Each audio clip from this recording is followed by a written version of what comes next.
tous, merci de nous être fidèles et tout de suite le sommaire de votre journal. Sur haute instruction de Sa Majesté le roi Mohammed VI, chef suprême et chef d'état-major général des forces armées royales, l'exercice combiné maroco-américain African Lion 2019 se poursuit dans la région d'Agadir, Tiznit, Tantan, Tata et Ben Grir. Sa sainteté, le pape François met en avant le rôle leader d'Amir al-Mu'minin, Sa Majesté le roi Mohammed VI dans la promotion des valeurs universelles de paix et de fraternité et décrit son voyage papal au Maroc comme une belle fleur de coexistence. 6e édition du festival du tapis Ouzguiti. Ça se passe dans la commune de Kaznars, dans la province de Ouarzazate. L'événement met en avant le travail de ces artisans ma'allem qui perpétuent avec abnégation et passion un savoir-faire ancestral. Bonsoir à tous. Je vous le disais en titre, sur haute instruction de Sa Majesté le Roi, chef suprême et chef d'état-major général des forces armées royales, l'exercice combiné maroco-américain African Lion 2019 se poursuit dans la région d'Agadir, Tiznit, Tantan, Tata et Ben Grir. L'exercice mobilise des milliers de militaires et une quantité très importante de matériel. Tout de suite, le reportage de Nisri El-Hamdaoui. Comment répondre à une attaque à l'arme chimique? Voici une simulation tactique visant à permettre une intervention efficace pour faire face à une telle offensive. Il s'agit là d'un exercice combiné maroco-américain baptisé African Lion 2019, mené sur haute instruction de Sa Majesté le Roi, chef suprême et chef d'état-major général des forces armées royales. À la base, c'est un exercice militaire qui vise à répondre à une attaque chimique. Un bateau est attaqué et le groupe avec lequel je travaille va intervenir et trouver les moyens nécessaires pour maîtriser cette situation. Il va falloir prendre en charge les gens contaminés, se trouvant à bord, et sécuriser et décontaminer la zone pour que tout le monde puisse rentrer sain et sauf. L'exercice implique des milliers de militaires et tout un matériel spécifique. C'est le plus important entraînement interallié dans le monde. Il vise à valider les concepts d'emploi des forces terrestres, renforcer l'interopérabilité des moyens et des systèmes de commandement aéroterrestre utilisés par les deux nations, entraîner la composante aérienne à la conduite des opérations de chasse et de ravitaillement en vol, et enfin mener des activités d'ordre humanitaire. L'exercice englobera également des opérations de lutte contre les organismes terroristes violents, des exercices terrestres, aériens et aéroportés.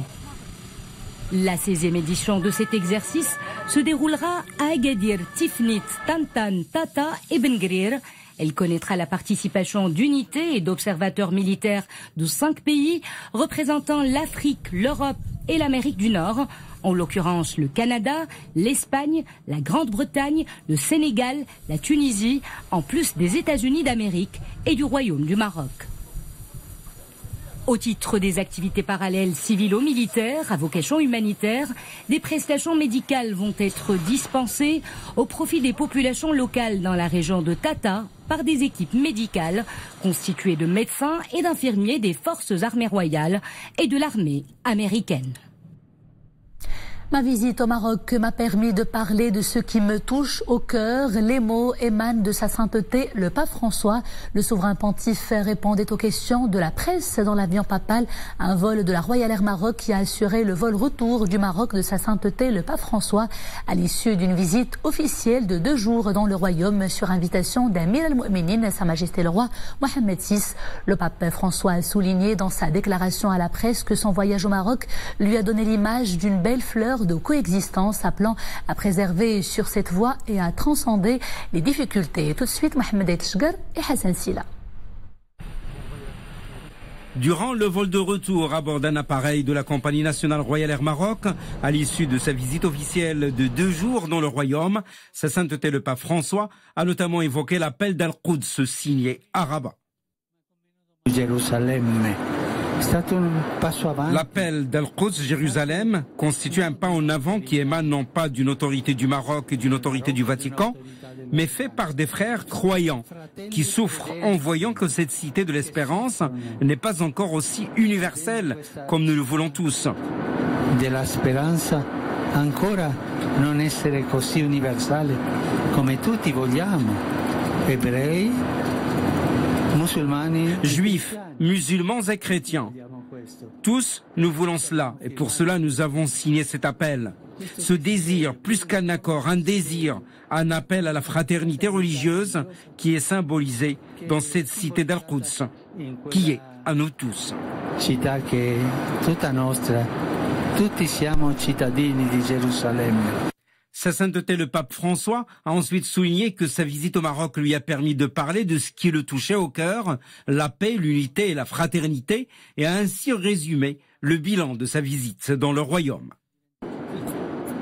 Io dirò che adesso sono i fiori, i frutti. Je dirais que ce sont les fleurs d'abord. Les fruits arriveront après, mais les fleurs sont prometteuses. Ma visite et au-delà de tout m'a permis de parler de ce qui me touche au cœur, la paix, l'unité, la fraternité. Nous avons vu dans le dialogue qu'il faut des ponts. Le pont pour la communication humaine, c'est très beau et je l'ai vu au Maroc. Le pape François a également évoqué la question migratoire et en appelle à la générosité de l'Europe. Je n'arrive pas à accepter autant de cruauté et de noyades en Méditerranée, a dit le pape François, notant que l'accueil, l'accompagnement et l'intégration restent les valeurs clés de la solution à élaborer.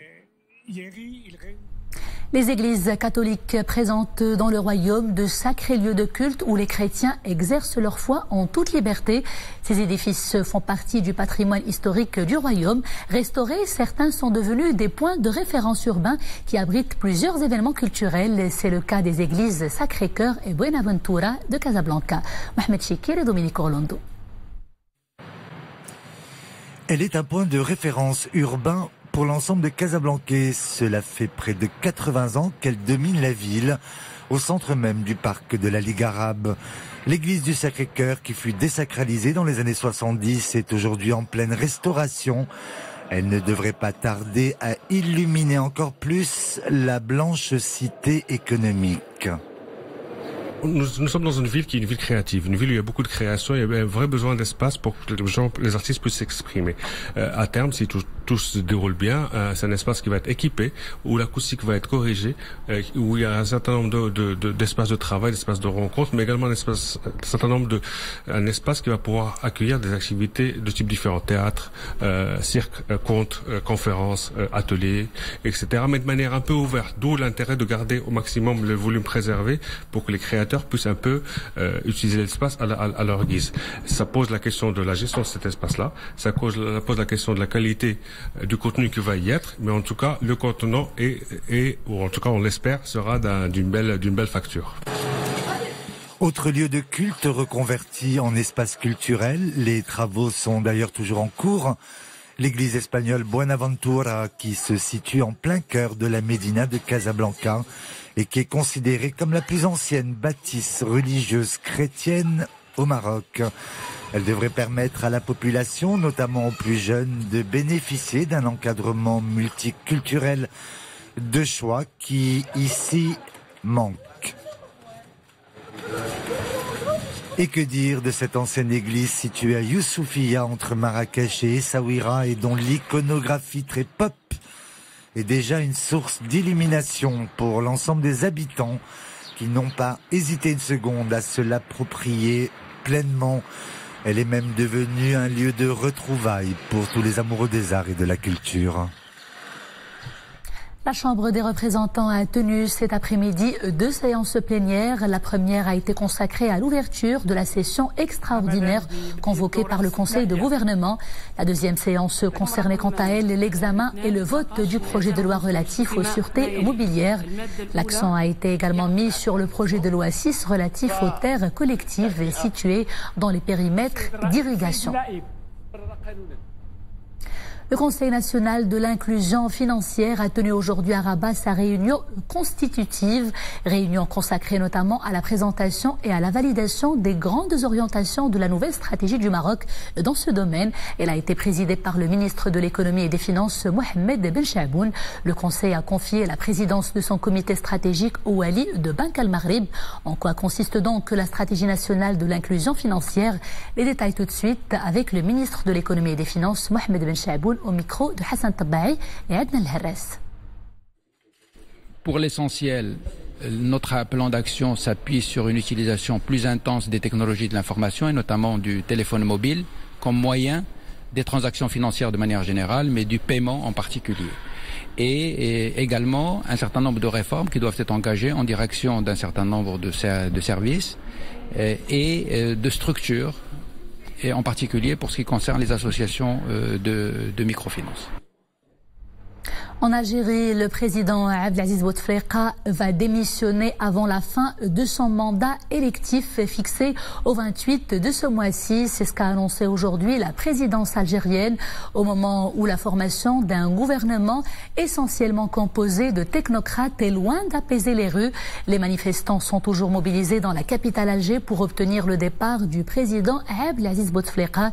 Les manifestants critiquent d'ailleurs ce qu'ils appellent un gouvernement assez terne, loin du rajeunissement espéré. La presse locale voit dans la nomination du nouvel exécutif le dernier acte politique de Abdelaziz Bouteflika, dont la position est plus que jamais fragilisée. Après l'escalade qui a fait craindre le pire entre Israéliens et Palestiniens la semaine dernière, la désescalade est amorcée avec ces décisions d'Israël de réduire les restrictions imposées aux pêcheurs palestiniens dans la bande de Gaza. Les pêcheurs pourront désormais exercer dans une zone allant jusqu'à 15 000 nautiques maximum. Il s'agit de la plus grande distance jamais autorisée depuis des années. La mesure intervient après un retour au calme dans la région suite aux discussions interdites indirecte plutôt, menée par les occupants et le mouvement de résistance Hamas. Présidentielle en Ukraine, Volodymyr Zelensky est largement en tête du premier tour. Le candidat aborde en position de force son duel avec le président sortant Petro Poroshenko. Le comédien de 41 ans, connu pour ses spectacles de stand-up et son rôle de président dans une série locale, a dépassé toutes les prévisions. Une forte percée en dépit des critiques de ses détracteurs quant au flou de son programme et sa capacité à gouverner un État où les tensions sont très grandes, notamment avec la Russie voisine. Retour à l'actualité nationale. Bouarfa, désormais relié par voie aérienne à l'aéroport international Mohamed V de Casablanca. Une ligne directe inaugurée ce lundi 1er avril. Cette inauguration s'inscrit dans le cadre d'une convention conclue le mois dernier entre la Royal Air Maroc, la Wilaya, le Conseil de la région, l'Agence de développement de l'Oriental ainsi que les provinces de Nador et Figuig. La convention prévoit un tarif fixe et réduit pour les lignes Casablanca-Oujda, Casablanca-Nador et Casablanca-Bouarfa, soit 500 dirhams l'aller simple et 990 dirhams un aller-retour.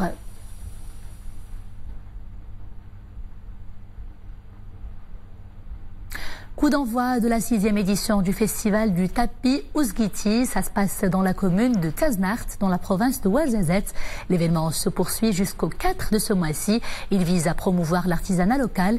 Il met également en avant le travail de ces artisans ma'allem qui perpétuent avec abnégation et passion un savoir-faire ancestral. Nourdin Nafi, Abdillah Al-Cheb et Nisri El-Hamdawi. Le cérémonial du tissage de tapis est un spectacle haut en couleurs.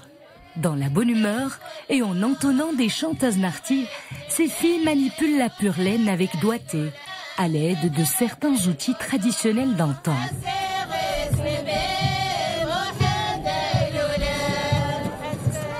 De fil en aiguille, leur œuvre prend forme. La voilà aux différents motifs et aux multiples teintes. Le tapis Ouzguiti est fin prêt pour être déroulé. Dans ce tapis, les filles déversent un condensé de sentiments et d'émotions. Elles essaient d'agencer les couleurs pour donner à la pièce une âme et un charme particulier. Tout cet effort donne lieu à un magnifique tableau.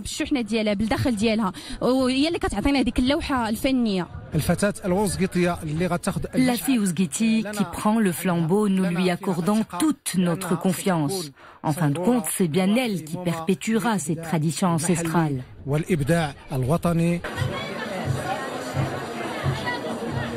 Tout cet effort finit par payer. Le tapis Ouzguiti séduit les amateurs de tapis artisanaux. Certains d'entre eux viennent de très loin, spécialement pour cette pièce unique. Je suis du Danemark et je viens spécialement à Tasnach pour voir cette foire de tapis qui m'intéresse beaucoup parce qu'au Danemark, on aime beaucoup les tapis de Maroc.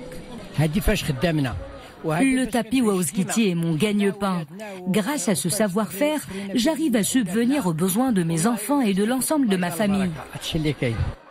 Le festival du tapis Ouzguiti vient valoriser le travail de ces tisserandes, laissant parler leur mélodieuse inspiration.